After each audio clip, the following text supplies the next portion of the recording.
Good morning, Okada. This is our last day and then magche-check out na kami na at 10 a.m.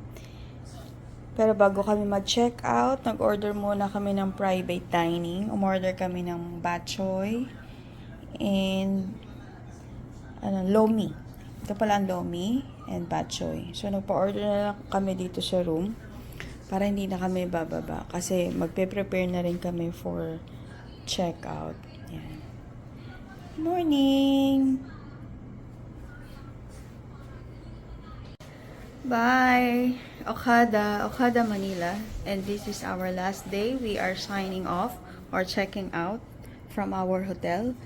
Just last quick view of our room before we check out. Ayan. 2 days lang pero mamimiss ko yung room. Joke lang. Siyempre, ganoon talaga. Ayan. Quick glance ulit.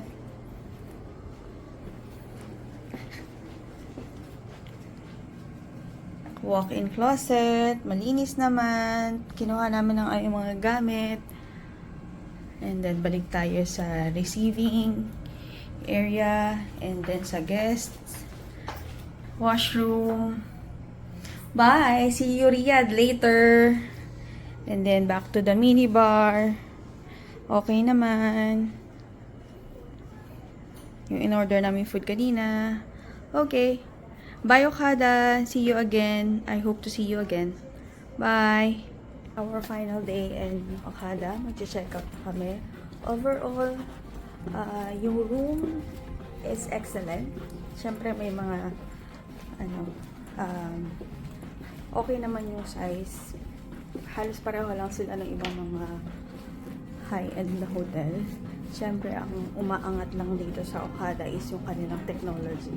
Yung mga access nila, yung mga automation, yung mga remote control, yung mga digital ek-ek, yan. Tsaka, siyempre, yung service. Dahil lahat ng mga staff dito tatanungin ka kung anong kailangan mo, kung ano pang service ang kailangan mo, ganyan, kung kailangan mo ng help, yan. So, yun ang angat sila. Pero kung when regards dun sa size ng bed, sa size ng room, halos same lang. So, yun lang yung pagkakaiba nila. High-end talaga yung kanilang technology. May mga iPad, 2 iPad sa isang room. So, yan. Overall, excellent service. Siyempre, kasi you are paying for it. So, next time na pumasyal kayo, just be ready sa mga expenses. Bye-bye! Dito na kami sa lobby. Hinihintay namin ang aming Grab. Yung reception nila ang tumawag ng aming Grab. Binigyan nila kami ng assistance para tumawag ng aming car service. Andun yung aming luggage. Hinihintay na lang namin ang aming car. Ito yung lobby ng... Ito yung receiving area ng Coral Wing dito sa Okada. And then, nag-check out na kami. Na-refund na rin namin yung aming incidental deposit. And naghihintay na lang kami ng aming car. We're going to NAIA Terminal 1 na naman. Magta-travel na naman kami. Going back to our workplace. And another year of waiting para sa next vacation. Ito yung maliit na nila, note. Kung ano yung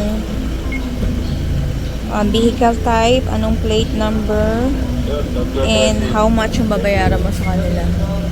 So, inihintay na lang namin yung aming car. Yung aming Grab, sasakay na kami. Thank you!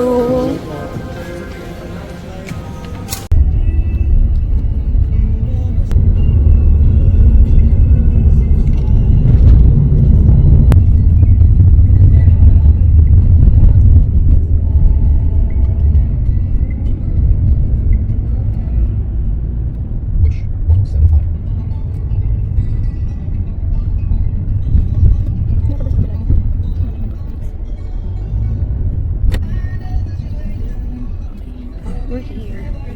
After almost 1 month or 1 month na, I'm back here in Riyadh Terminal 1. Pabalik na uli ng Riyadh. So, nag-request kami ng porter dahil hindi na kami pwedeng magbuhat na mabigat. Pila kami. Hanapin lang namin ng Saudiya. Wala pa kaming counter. Wala pa tayong counter? We're on our way sa aming gate after ng immigration process, after ng lahat ng pinagdaanan mo sa buhay dito sa airport. Ngayon, wala pang elevator. Ano ba yan? Ang daming, ay, nakakaasar. Di ba nakakaasar? Sira elevator kung kailangan mo. Anyway, hindi, last na punta ko dito noong July last year. Meron yan, gumagana. Ngayon, ongoing maintenance. Dami mo pa namang dala. Anyway, see you again in my next video in Riyadh. Riyadh na ulit. So, after ilang months ulit bago ang next vacation. See you in Riyadh.